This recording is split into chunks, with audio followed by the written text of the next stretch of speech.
Hola amigos, today we're going to learn how to hydrate corn husks for tamales. We can see that dry corn husks are very stiff and they don't bend well, as opposed to the hydrated corn husks, which are soft and flexible, and that's exactly what we want, so we can be able to spread the masa and fold our tamales nicely.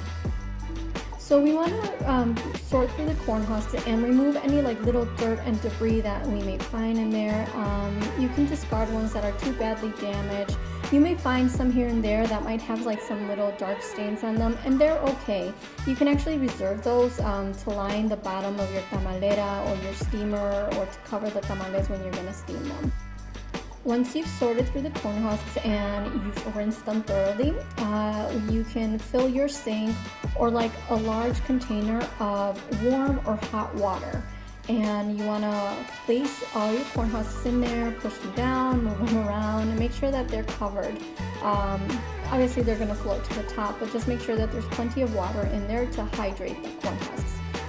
And now we're just going to let them sit there and soak up the water and hydrate and become very nice, soft, and flexible.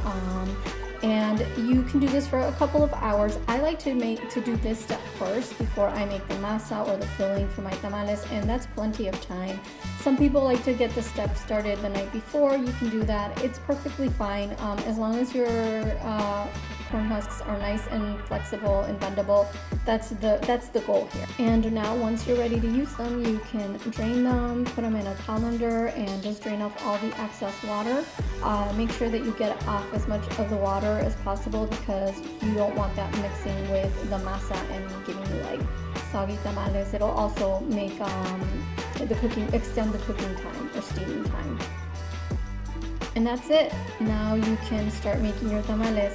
Make sure you go to my blog. I have masa recipe, I have several different tamales recipes, and also make sure to check out my Mexican Tamales Made Meatless cookbook. I have several different masa types there, as well as lots of tips and tricks like this, and countless savory and sweet tamales, and tips on how to serve them, what side dishes, what drinks to serve them.